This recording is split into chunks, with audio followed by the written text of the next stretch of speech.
Salam, hörmətli tamaşaçılar. Efirimizi Hədəf Analitik İnformasiya proqramı davam etdirir. Biz hazırki şəraitdə dünyada gedən prosesləri yaxından izləyirik və görürük ki, faktiki olaraq Potsdam konferansından, Yalta prinsiplərindən bugün imtina olunur və yeni dünya düzəni qurulur.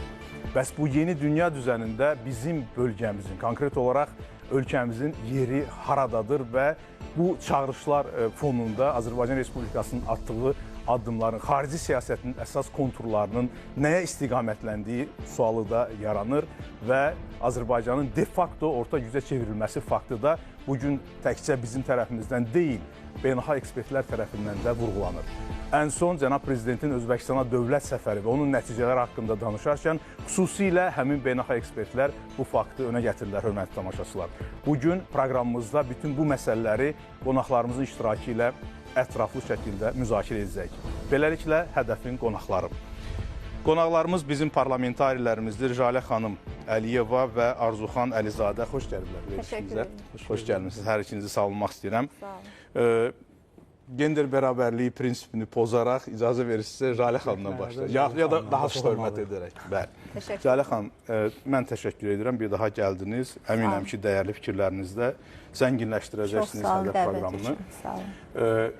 Ən son Özbəkistana Prezident İlham Əliyevin dövlət səfəri oldu. Dövlətlərarası Ali Şuranın 3-cü toplantısı oldu və ən mühüm nəticələr əldə olundu. Faktiki olaraq Özbəkistanla biz müttəfiqlikdən daha üst səviyyəyə münasibətlərimizi çıxartmış olduq. Proqramın girişində vurğuladığımız kimi beynəlxalq ekspertlər bunu belə şərh edirlər ki, artıq Azərbaycan real orta gücə çevrilibdir və öz siyasi, xarici siyasətinin konturlarını artıq təkcə öz coğrafiyasına deyil, Mərkəzi Asiya və s. bu istiqamətdə addımlar atır. Sual olunur, bu addımların mahiyyəti nədən ibarətdir? O addımların konturları nədir? Həm Cənubi Qafqaza və Mərkəzi Asiyaya ki, biz C6 formatında artıq üzvüyük, nələri vəd edir? Buyurun. Təşəkkür edirəm. Bəli, son bir neçə gündə ölkə prezidenti Cənab İlham Əliyevin və xanım Mehriban Əliyevanın Özbəkistana səfəri, yüksək səviyyəli səfərləri, keçirilən görüşlər burada əlbəttə ki, bütün dünyanın diqqət mərkəzindədir. Bugün deyərdik ki, Azərbaycanın durmadan artan fəal mövqeyi həqiqətən də onun artıq Qafqazda, bölgədə sadəcə bir fəal dövlət olmaq missiyasını daşıdığını deyil, eyni zamanda daha geniş anlamda, daha geniş bir spektrdə artıq söz sahibi, güc sahibi və söylədiyiniz kimi orta güc olaraq irəliyə çıxmaq imkanını açıq bir şəkildə ortaya qoyur. Azərbaycan artıq belə deyək ki, proseslərin arxasınca gedən bir dövlət deyil. Azərbaycan artıq uzun müddətdən bəri prosesləri formalaşdıran, prosesləri diktə edə bilən və öz, belə deyim ki, iradəsi doğrultusunda addımlar atılmasına öz gücü ilə, öz imkanları ilə şərait yaradan bir dövlətə çevrilib. Və əlbəttə ki, bunun arxasında çox əhəmiyyətli faktorlar dayanır. Azərbaycanın durmadan inkişaf etməsi, Azərbaycanın belə deyim ki, həm iqtisadi, həm hərbi balansını, həm siyasi balansını durmadan artırması, Azərbaycanın biraz əvvəl də qeyd etdiyiniz kimi sadəcə bölgə ölkələri ilə deyil, yaxın deyək ki, qonşu ölkələrlə deyil, eyni zamanda dünya coğrafiyasının çox müxtəlif nöqtələrində çox böyük güclərlə, belə deyək ki, şərqdən qərbə, cənubdan şimala bir spektr yarada bilməsi, bir əməkdaşlıq, belə deyək ki, bağı yarada bilməsi və bu əlaqələrin həqiqətən də ortasında gələ bilməsi, əhəmiyyətli bir nöqtədə gələ bilməsi əlbəttə ki, Azərbaycana durmadan daha çox tərəfdaş, daha çox strateji partnyor cəlb edir Azərbaycana və Azərbaycanı sözün əsl mənasında bir orta güc mərkəzinə çevirir. Biz burada əlbəttə ki, Azərbaycanın son illərdəki böyük nailiyyətlərindən, böyük uğurlarından biri olan silinməz, yəni tək Azərbaycan tarixinin deyil, deyərdik ki, bölgə tarixinin və dünya tarixinin də əhəmiyyətli bir yerində gələn böyük zəfərimizdən mütləq danışmalıyıq və bu zəfərdən sonra Azərbaycanın öz suverenliyini bütün torpaqlarında elan etməsi bir daha Azərbaycanın gücünü ortaya qoydu. Azərbaycan illərdən bəri bölgənin ən əhəmiyyətli enerji layihələrinə ev sahibliyi edir. Cənab Prezidentin də davamlı olaraq dəfələrlə söylediyi kimi Azərbaycanın bugün iştirakı olmadan bölgənin və hətta artıq deyərdik ki, Avropaya hətta nəql edilən layihələrin heç biri həyata keçə bilməz. Bütün bu layihələrin arxasında Azərbaycan dayanır, Azərbaycanın iradəsi dayanır, gücü dayanır, Azərbaycanın düşünülmüş siyasəti dayanır və əlbəttə ki, bütün bunlar Azərbaycanı bugün dünyada lider bir mövqeyə gətirir və Azərbaycanı eyni zamanda lider mövqeyə gətirməklə bərabər eyni zamanda Azərbaycanla hesablaşan və Azərbaycanın tutumunu, Azərbaycanın gücünü qəbul edən ölkələrin də sayını artırır və yenə Özbəkistana dönsək, əgər Özbəkistan səfərinə, son Özbəkistan səfəri Cənab Prezidentin sadəcə iki ölkə arasındakı münasibətlər deyildi, sadəcə iki ölkə arasındakı münasibətlərin inkişafından və gələcəyindən xəbər vermirdi. Bu, ümumilikdə, bütövlükdə böyük Türk dünyasının birliyi istiqamətində atılan əhəmiyyətli addımların davamı kimi qiymətləndirilməlidir. Cümləniz çox önəmli cümlədir. Yəni, Türk dünyasının birliyi üçün atılan mühüm addım dediniz. Bəli. İcazə versiniz Arzuxan müəllimdən məhz bu məqamlar üzərində yəni, müzakirəni başlamaq istərdim. Amma Arzuxan müəllim, gəlin biz Cənab Prezidentdən bir iqtibasa baxaq. Məncə, ondan sonra müzakirəmiz həm daha konkret olacaq və daha faydalı olacaq. Buyurun. Azərbaycanın artıq orta gücə çevrilməsi ilə əlaqədar ekspertlərin müəyyən rəyi ilə tanışam. Bununla belə düşünürəm ki, bu cür toplantı ölkənin orta güc olmasına dair hansı meyarların dəqiq müəyyənləşdirilməsinə kömək edə bilər. Burada müxtəlif meyarlar ola bilər, çünki vahid bir meyar hələ ki müəyyən edilməyib. Mənim fikrimcə, bu terminologiya ölkənin potensialının, böyük güclərin necə düşündüyü və ya etdiyindən asılı olmayaraq, onun öz milli maraqlarını müdafiə etmək bacarığının, əgər kimsə sizə zərər vurmaq istəyirsə, bütün potensialınızla müqavimət göstərmək qabiliyyətinin etiraf olunmasını nəzərdə tutur.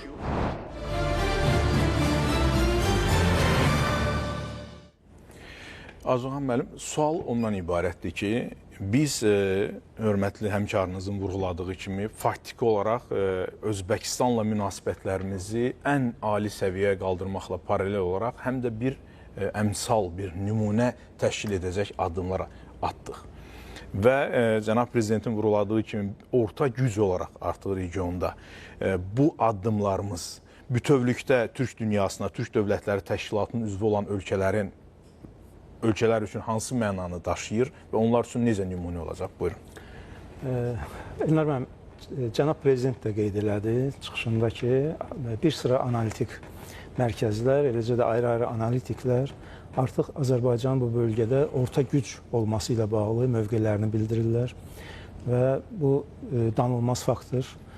Azərbaycan bu bölgədə reallıqları dəyişməklə, bu coğrafiyada reallıqları dəyişməklə əslində bir çox prosesləri özü idarə etməklə qiymətləndirmək imkanlarına malik olubdur. Təbii ki, Azərbaycanın ərazi və əhalisinin böyük və kiçik olmağından asılı olmayaraq təkcə bu coğrafiyada deyil, regionda deyil, eləcə də regiondan kənar proseslərə də təsir etmə imkanlarının olması artıq Azərbaycanı orta gücə çevirmiş olur. Bugün Azərbaycan təkcə Türk dövlətləri ilə deyil, Türk Dövlətlər Təşkilatına təmsil olunan dövlətlərlə deyil, daha geniş coğrafiyada Çinlə, dünyanın aparıcı dövlətləri ilə, Amerika Birləşmiş Ştatları ilə, Avropa ölkələri ilə çox sıx imkanlara və münasibətlərə malik əlaqələr qurubdur. Azərbaycan bugün Avropanın enerji təhlükəsizliyinin bir parçasına çevrilibdir və təkcə enerji daşıyıcıları və logistik imkanlar eyni zamanda Azərbaycanın bu coğrafi məkanda yerləşməsi təkcə Azərbaycanın orta gücə çevrilməsinə vəsilə olmayıbdır. Azərbaycan son illərdə apardığı çox vektorlu, uğurlu xarici siyasət, eləcə də bütövlükdə bir sıra beynəlxalq təşkilatlarda təmsilçiliyi, beynəlxalq təşkilatların bəzi hallarda hətta aparıcı qüvvəsinə çevrilməsi. Məsələn, Qoşulmama Hərəkatına 4 il ərzində Azərbaycan sədrlik etdi. Eləcə də bir sıra beynəlxalq tədbirlərin Azərbaycanda reallaşması da Azərbaycan əhəmiyyətindən xəbər verir. Eyni zamanda bu birmənalıdır ki, bu bölgədə, bu coğrafiyada Azərbaycanın içərisində olmadığı hər hansı bir layihə gerçəkləşə bilməz. Bunun artıq fərqindədirlər. Bunun artıq böyük dövlətlər də, güc dövlətlər də bunun fərqindədirlər. Ona görə də Azərbaycanla hesablaşılır. O bölgə anlayışı Mərkəzi Asiyada genişlənibmi artıq? Təbii.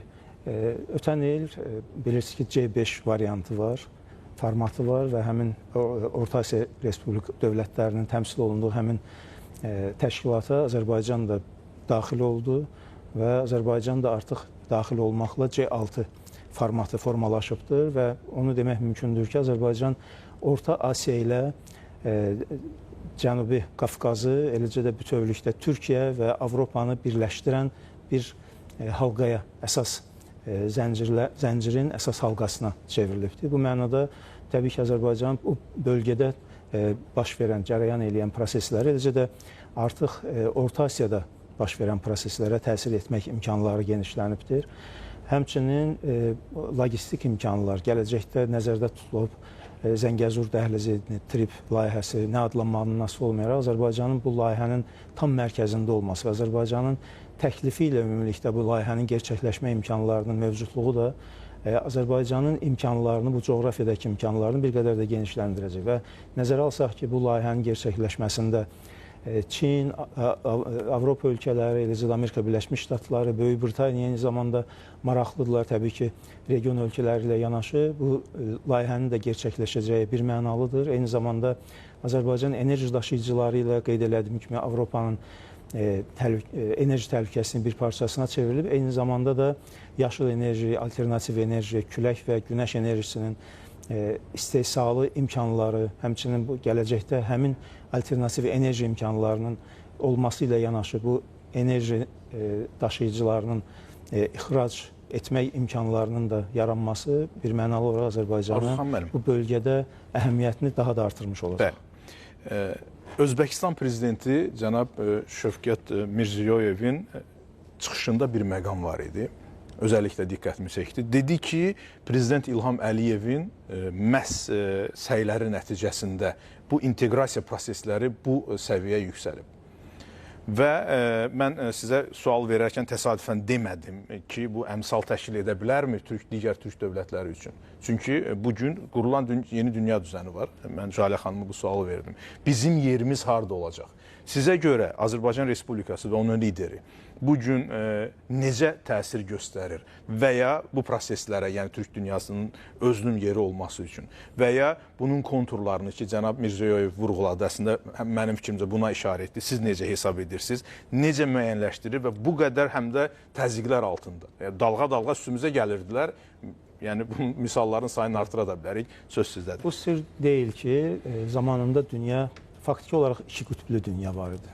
SSR dönəmində Amerika Birləşmiş Ştatları iki qütbü təşkil edirdilər və ondan sonraki dönəm üçün Rusiya SSR-nin siyasi varisi olaraq bu rolu öz üzərinə götürmüşdü. Amma artıq uzun müddətdir ki, biz çox qütblü dünyaya şahidlik etməkdəyik və bu qütblərdən birinin də Türk Dövlətlər Təşkilatı, Türk dövlətlərinin və Türk Dövlətlər Təşkilatına daxil olan dövlətlərin olma ehtimalı kifayət qədər yüksəkdir və onu nəzərə almaq lazımdır ki, Türk Dövlətlər Təşkilatı əslində başlanğıcını da Azərbaycandan başlayıbdır. 2009-cu ildə Naxçıvanda Qazaxıstan, Qırğızistan, Türkiyə və Azərbaycanın təsisçiliyi ilə yaranmış bu təsisat, sonradan Özbəkistanın daxil olması ilə Türkmənistanın müşahidəçi, eyni zamanda Macarıstan müşahidəçi qismində iştirak edir bu təsisatda və bu təsisatın güclənməsi, bütövlükdə bu təsisatın artıq dünyanın qütblərindən birinə çevrilməsi də bir mənalı olaraq elə Azərbaycanın bu prosesdə aktiv iştirakı ilə, bu prosesdə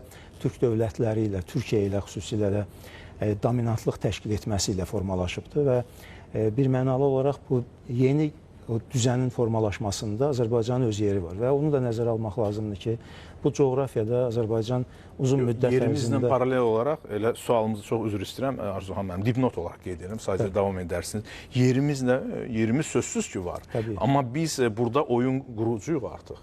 Oyunu quran bizik. Çünki hər dəfə oyunlar qururdular. Bu oyun qurucu olaraq bizim attığımız addımların rasional mahiyyətini və faydalılığını digər türk dövlətləri necə görürlər ki, Özbəkistan prezidenti bu barədə danışdı. Mən ona görə qeyd elədim ki, Türk Dövlətlər Təşkilatı elə özü Azərbaycandan başlanğıcını alıbdır və sonradan da xüsusilə də 2020-ci ildən sonra biz gördük ki, Türk Dövlətlər Təşkilatı daha intensiv genişlənməkdə və imkanlarını genişləndirməkdə oldu və bu prosesdə bir mənalı olaraq Azərbaycanın rolu danılmazdı. Azərbaycanın dominantlığı və lider rolu danılmazdı.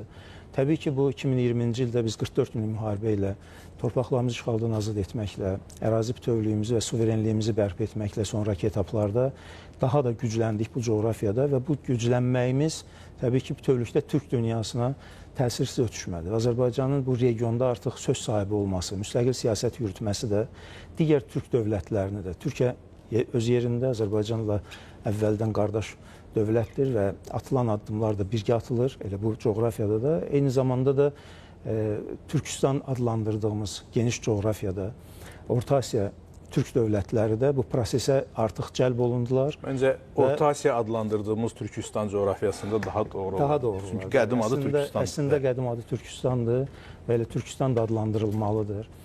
Bu bir xəyal idi əslində Elnur bəy. Bu zamanında çox böyük xəyal idi ki, Türk dünyasının birliyinə nail olunsun.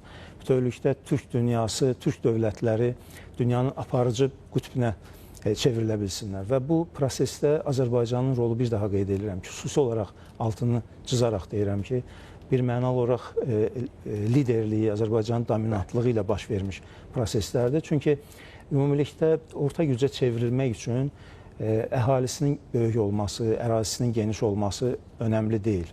Təbii ki, burada müxtəlif faktorlar var, hərbi güc imkanları da olmalıdır, amma xüsusilə də iqtisadi, siyasi, həmçinin hərbi güclə yanaşı diplomatik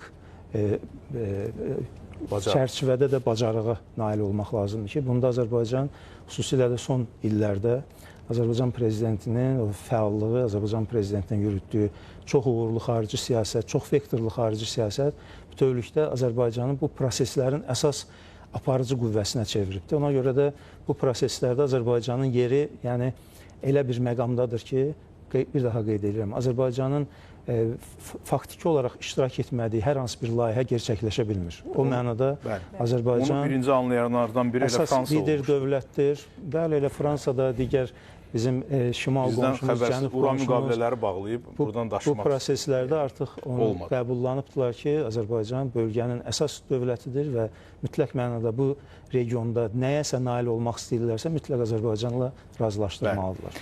Özbəkistan prezidenti Şəfqət Mirziyoyev, Jalə xanım, yəni Azərbaycanla münasibətlər haqqında çox fikirlər səsləndirdi. Əgər mümkündürsə rejissordan xahiş eləyərdim, həmin iqtibasdan birini təqdim etsin Özbəkistan prezidentindən, sonra Jalə xanımla davam edək. Buyurun. Нынешний государственный визит президента Азербайджана в Узбекистан имеет без преувеличения историческое значение. Мы об этом не один раз сегодня говорили, потому что все, что мы подписываем, договариваемся, это исторические события для двустороннего сотрудничества. Сегодня мы подписали договор о вечной дружбе. Вы представляете, какой уже высокий уровень взаимоотношений между регионами, между бизнесом, между правительствами и парламентами. Это не просто документ. Это отражение нашего совместного стремления углублять взаимодействие, расширять возможности для сотрудничества и строить общее будущее. Дорогие друзья, мы в Узбекистане всегда искренне радуемся каждому триумфу братского Азербайджана, его устойчивому экономическому развитию и растущему международному авторитету Азербайджана. Особо отмечу целеустремленность политического курса Ильхама Гейдаровича, благодаря которому удалось восстановить целостность страны, добиться долгожданного мира и стабильности. Древняя земля Карабаха возрождается. Здесь активно возводится социальная инфраструктура, создаются рабочие места, предприятия, делается все для возвращения людей к мирной и благополучной жизни. Азербайджан – наш надежный союзник, стратегический партнер и братское государство. В основе наших отношений лежит единый цивилизационный код, общие исторические корни, многовековая дружба, нерушимые духовные ценности, схожие культура и традиции. Именно эта глубинная связь делает наши отношения монолитными и неуязвимыми для внешней конъюнктуры. Bəli, məhz bu cümlədə əziz tamaşaçılar, yəni xarici konjunktura üçün bizim münasibətlərimizin mahiyyəti açıqlanır. Mən ona görə də Jalə xanımdan soruşmaq istəyirəm.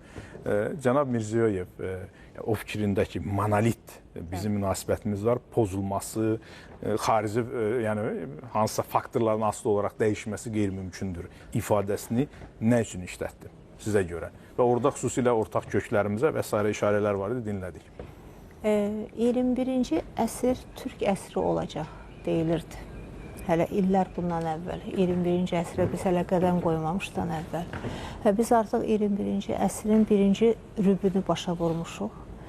Və bu ötən illər ərzində, xüsusilə də son illərdə bayaq da qeyd elədik, türk dünyasının birliyi, bərabərliyi üçün çox böyük addımlar atılıb və bu addımların mən deyərdim ki, bir mənalı olaraq inisiatoru, müəllifi cənab prezident İlham Əliyevdir. Və bəli, bir mənalı olaraq və bugün həqiqətən Özbəkistan prezidentinin timsalında onun biraz əvvəl də elə dinlədiyimiz və bir neçə gündür söylədiyim kimi dünya mətbuatında, davamlı olaraq Azərbaycan mətbuatında şahidi olduğumuz fikirləri əlbəttə ki, bütövlükdə həm Azərbaycan, həm də Türk dünyasının birliyi naminə söylənən fikirlər olaraq qəbul etməliyik.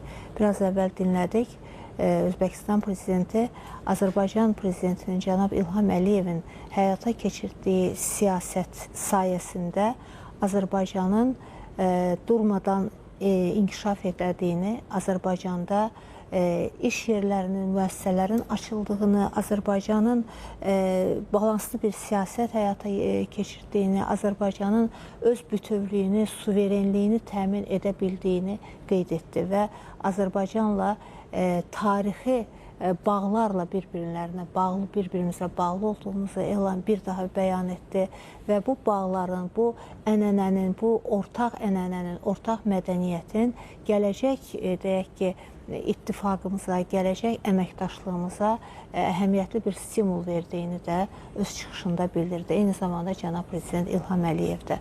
Bəli.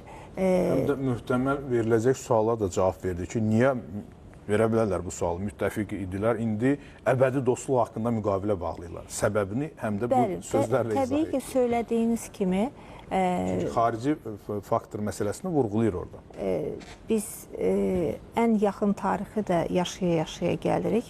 Biraz keçmiş tariximizdən hər birimiz şahidimiz olduq və Azərbaycana, Türk dünyasına qarşı zaman-zaman davamlı olaraq, belə deyim ki, qərəzli niyyətlərin olduğunun hər bir zaman şahidi olmuşuq və bugün də deyək ki, biz bu deyək ki, iddialardan sığortalanmamışıq heç birimiz və niyə məhz indi, niyə məhz söylədiyiniz kimi Türk dünyasının bu qədər bir-birinə bağlı olduğunu bu qədər açıq bir şəkildə elan etmək, əlbəttə ki, bu bugün dəyişən dünya şərtlərində, bugün dünyanın dəyişən siyasi balansında, iqtisadi balansı ortamında əlbəttə ki, Türk dünyasının birliyini qorumaq və bunu açıq şəkildə bəyan etmək çox əhəmiyyətli nüanslardan xəbər verir. Bu birliyin arxasında, bu birliyin üzvü olan ölkələrin aktoru olan ölkələrin əlbəttə ki, gücü dayanır və ilk növbədə də əgər biz Azərbaycandan danışırıqsa, bu təşkilatın bir üzvü olan, əhəmiyyətli bir üzvü olan, inisiator olan Azərbaycandan danışırıqsa, düşünürəm ki, Türk Dövlətləri Təşkilatının yaranması, bu günə qədər davam etməsi və bundan sonraki inkişaf perspektivləri birbaşa, bir mənalı olaraq Azərbaycanın iradəsinə, Azərbaycanın gücünə bağlıdır. Və Azərbaycanın bugünkü mövqeyi, Azərbaycanın bugünkü həm bölgədəki, həm dünyadakı mövqeyi bir mənalı olaraq bunu deməyə əsas verir ki, bu mövqe, bu iradə, bu balanslı siyasət eyni zamanda Türk Dövlətləri Təşkilatının da bundan sonraki inkişafına daha çox töhfə verilməsinə imkan yaradacaqdır. Yəni, Cənab Prezidentin həyata keçirdiyi siyasət sadəcə bölgəsəl bir siyasət deyil və bir məsələni də unutmamalıyıq. Bugün Azərbaycan Cənubi Qafqazın bir ölkəsidir, bir respublikasıdır və uzun müddət Cənubi Qafqaz, bu region, deyək ki, münaqişələr regionu kimi yadda qalıb, bu şəkildə qiymətləndirilib, amma artıq region tamamilə yeni bir mərhələyə baş vurub, tamamilə yeni bir mərhələyə keçib və bu mərhələdə əlbəttə ki, region ölkələrinin və bu regionda yerləşən türkcə danışan, türk əsilli Azərbaycan Respublikasının da əlbəttə ki, digər türk dilli ölkələrlə birlikdə yeni balanslar yaradaraq, yeni dünya düzənində öz sözünü deməsinə bir şərait yaranıb, bir imkan yaranıb və bundan da əlbəttə ki, Türk Dövlətləri Təşkilatlarının üzvü olan ölkələr, onların rəhbərləri müsbət bir mənada istifadə edərək öz gələcək siyasətlərini qururlar və qurmaq əzmindədirlər. Özbəkistan Prezidentinin də çıxışında toxunduğu məsələlər düşünürük ki, sadəcə kiçik auditoriyaya hesablanmamışdı, sadəcə daxili auditoriyaya hesablanmamışdı, sadəcə Azərbaycan və Özbəkistan auditoriyasına hesablanmamışdı. Bu daha geniş bir auditoriyaya xitabən söylənən fikirlər idi və bu kitabın, bu fikirlərin arxasında bir daha söyləmək istəyirəm ki, durmadan güclənmək əzmində olan və güclənən Türk Dövlətləri Təşkilatı və onun ayrılmaz əhəmiyyətli bir parçası olan Azərbaycan, Türkiyə, Özbəkistan və digər ölkələrin gəldiyini də Özbəkistan Prezidenti dünyaya çatdırmağa çalışdı. Bəli. Mən yenə təklif edirəm, Prezidentimizdən daha bir iqtibasa baxaq, sonra Arzuxan müəllimə davam edəcək. После включения Азербайджана в формат сотрудничества стран Центральной Азии, и в этом вопросе, кстати, он сыграл особую роль, география сотрудничества расширилась. Центральная Азия и Азербайджан сегодня это один геополитический, геоэкономический регион, который имеет огромный потенциал сегодня, но еще больше потенциал роста. И от тесного взаимодействия, в данном случае наших стран, Узбекистана, Азербайджана, во многом зависит и общая позитивная динамика развития этого большого, я бы даже сказал, вновь созданного и уже достаточно интегрированного региона. Проекты, о которых сегодня мы говорили, каждый из них имеет свою ценность, и все они вместе создают, вот как отметил Шавкат Мирамонович, беспрецедентный характер отношений. Практически мы охватили все сферы, начиная от энергетики, транспорта, инвестиционных проектов, туризма, сотрудничества в горнорудной сфере, автомобильной промышленности, сельском хозяйстве, переработки. И вот даже сегодня в конце официальных мероприятий двустороннего формата, когда мы закладывали новые проекты или открывали новые проекты, вот даже вот это вот перечисление этих проектов достаточно, чтобы уже увидеть, насколько многогранно наше сотрудничество.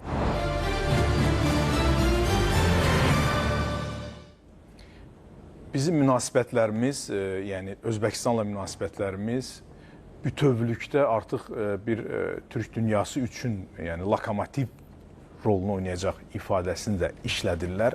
O coğrafiya xəritədə baxanda məsələlər tam aydınlaşır. Ona görə də Arzuxan müəllimə təklif edərdim ki, biz xəritə qarşısında müzakirəmizi davam etdirək. Söhbət nədən gedir? Mən başlanğıcını deyim. Çin və Avropa ticarəti doğrudurmu? Bu bölgədən keçir şimal və cənub. Bu haqda dəfələrlə danışılıbdır və biz hazırda gedən proseslərə diqqət etdikdə nəyi görürük?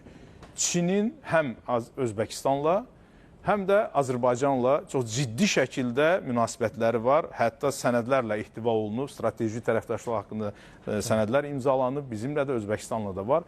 O cümlədən də Avropa ölkələri ilə, Avropa İttifaqı ilə. Belə olan şəraitdə Arzuxan müəllim, bu bölgənin tam mərkəzində yerləşən bizlər, bizim coğrafiyamız, Özbəkistan-Azərbaycan münasibətləri o qitənin, yəni Avrasiyanın əməkdaşlığında hansı strateji önəmə malikdir? Yeni dünya düzəninin qurulduğu şəraitdir.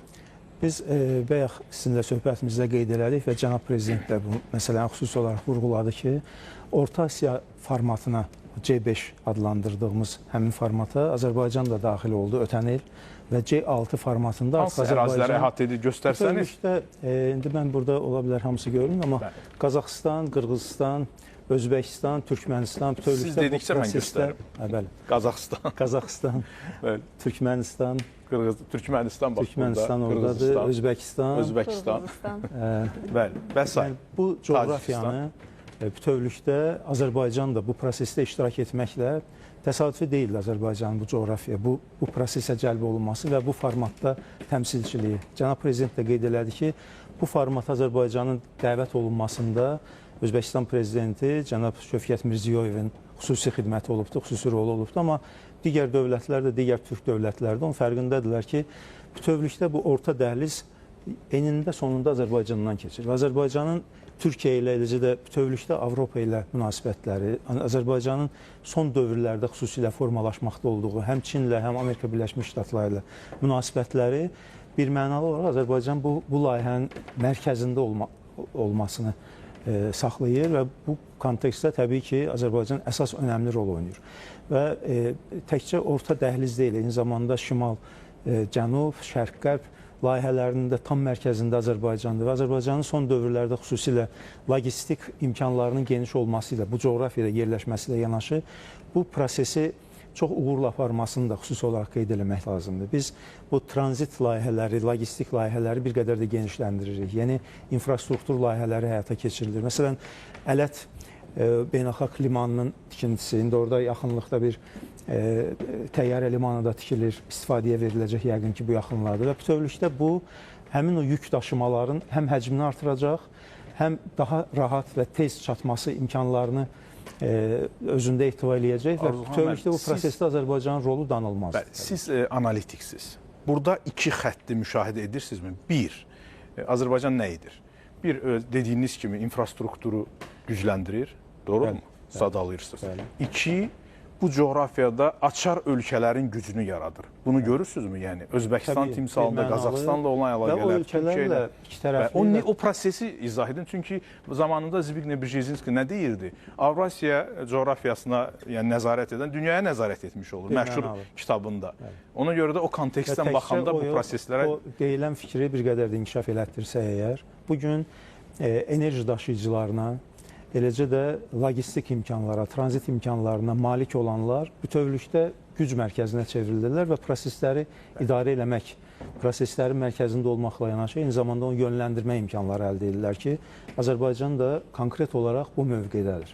Bugün biz həmin ölkələrlə təkcə tranzit imkanlarımızı genişləndirmirik, logistik imkanlarımızı, infrastrukturu yeniləmirik. Eyni zamanda bu coğrafiyada olan və bu prosesdə bilavasitə iştirak edən dövlətlərlə ikitərəfli münasibətlərimizi genişləndiririk, strateji müttəfiqliklərimizi genişləndiririk, möhkəmlədirik. Eyni zamanda da bu coğrafiyada Orta Asiya adlandırdığımız, siz çox doğru qeyd elədiniz, Türkistan bölgəsində olan türk dövlətləri ilə də həm ayrılıqda, həm də Türk Dövlətlər Təşkilatı kontekstində bir aradayıq və onların da Azərbaycanla münasibətləri təbii ki, gələcəkdə bu layihələrin gerçəkləşməsində bir mənalı olaraq əhəmiyyətli rol oynayacaq.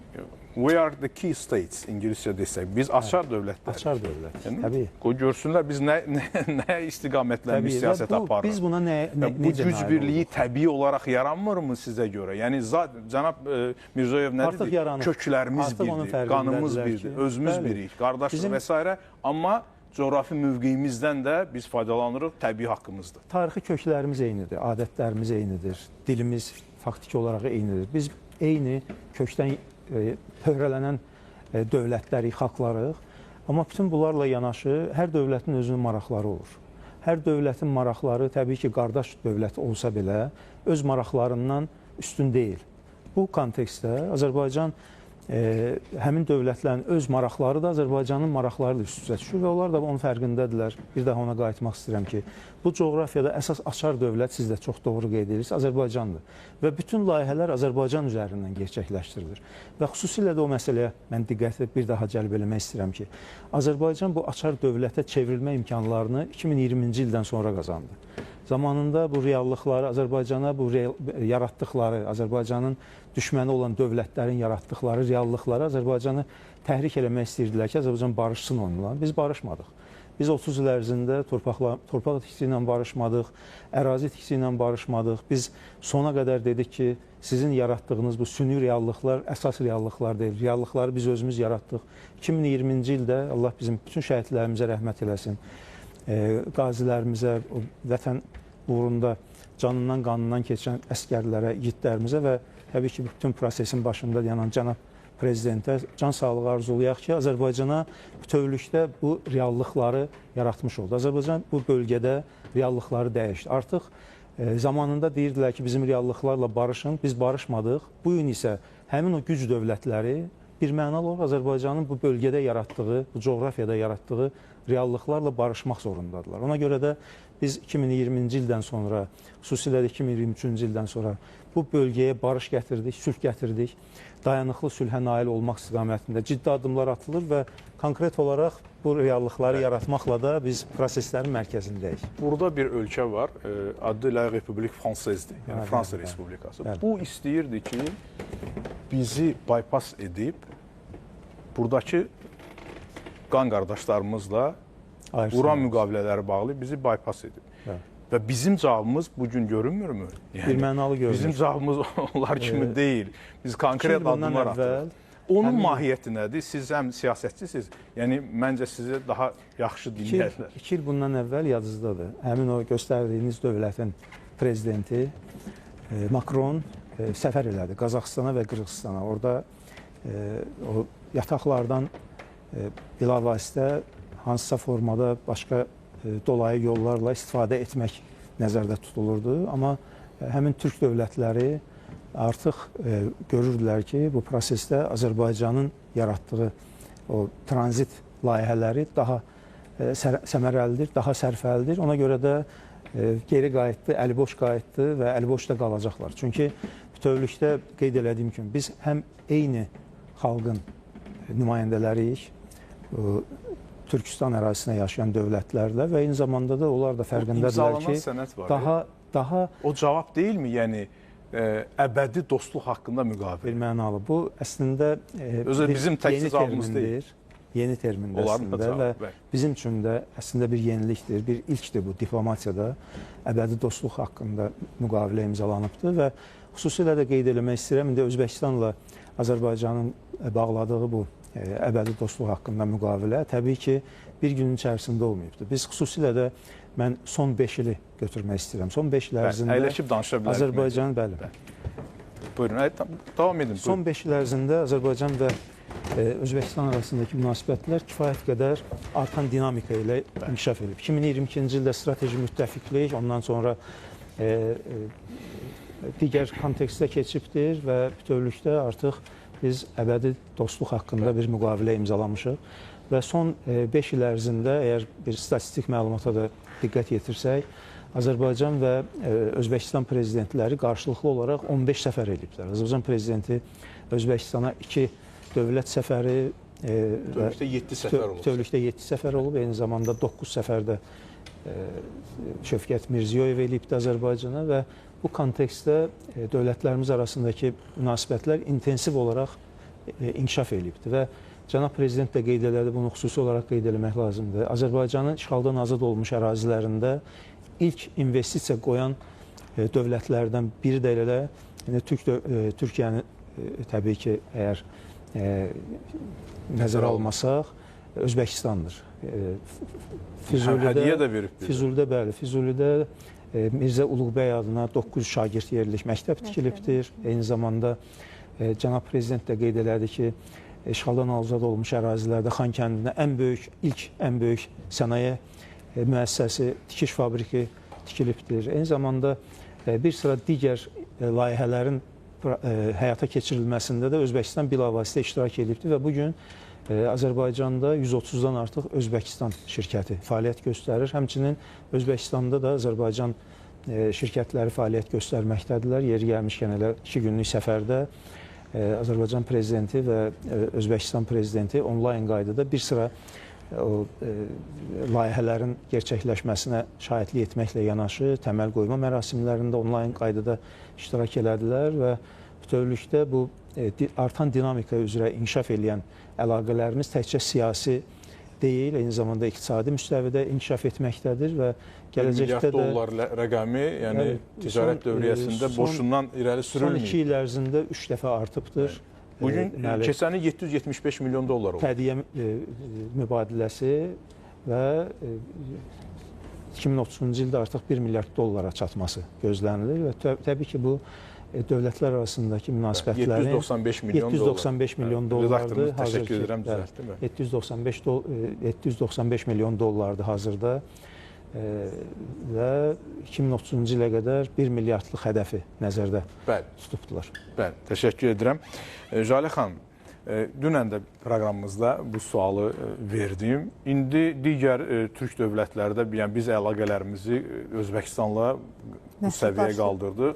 Digər türk dövlətləri də sizcə deməzlərmi, biz niyə geri qalmalıyıq? Bizdə eyni səviyyəli müqavilələri, misal üçün Qazaxıstanla Qırğızistan, Qazaxıstanla Özbəkistan, Türkiyə ilə Qırğızistan və s. niyə imzalamasınlar? Deyəcəklərmi? Enar müəllim, icazə versəydiniz sualınıza cavab verməzdən əvvəl. Vaxtımız 2 dəqiqə qalıb, hamısını sizə verir. Verilişimiz bitirmi? Bəli. Hiss olunmadan bitdi. Xəritədə çox əhəmiyyətli bir məqama toxundunuz.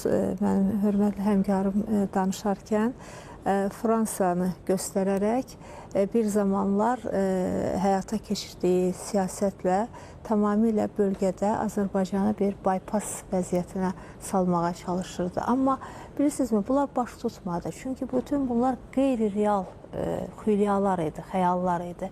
Reallıqlar var, həyatda reallıqlar var ki, bu reallıqlardan bax, bugün biz danışırıq. Bu reallıqlardan ötən gün Cənab Prezident danışdı, Özbəkistan Prezidenti danışdı. Bugün təksib edilməz gerçəklər var ki, bu gerçəklərin arxasında Azərbaycanın ədaləti dayanır, Azərbaycanın yenilməz siyasəti dayanır və söylədiyiniz suala dediniz ki, çox az vaxt qalıb, ona görə konkret qısa cavab vermək istəyirəm. Əlbəttə ki, bugün Azərbaycan-Türkiyə, Azərbaycan-Özbəkistan münasibətləri və durmadan inkişaf etməsi digər deyək ki, ölkələr üçün və xüsusilə də söhbət Türk Dövlətləri Təşkilatının üzvü olan ölkələrdən getsə, onlara da bir stimul verir təbii ki. Və əlbəttə ki, düşünürük ki, yaxın gələcəkdə, bax elə yenə də Azərbaycanın rəhbərliyi ilə həyata keçirilən bu istiqamətdə bu Türk təşkilatları, Türk Dövlətləri Təşkilatının daha da intensivləşməsi, daha da inteqrə olması istiqamətində həyata keçirilən siyasət nəticəsində həmin ölkələrlə də elə Azərbaycan-Özbəkistan, Azərbaycan-Türkiyə münasibətləri kimi geniş münasibətlər qurulacaqdır və bu münasibətlərin də bir daha əminik ki, inisiatoru da Azərbaycan olacaqdır və bugün Özbəkistan-Azərbaycan münasibətləri həqiqətən elə bir nümunə qoydu ki, dünyaya, düşünürəm ki, digər ölkələrdə məhz belə bir əlaqələrin, belə bir əməkdaşlığın perspektivlərini görərək, dəyərləndirərək yeni addımlar atacaqlar. Biz bundan əminik. Bilirsiniz nəyi anlamadılar? Mən ölərkən müəllimim Seyid Bərəkənin ayaqları altında dəfn edin. öyrətməni demişdi Əmir Teymur zamanında.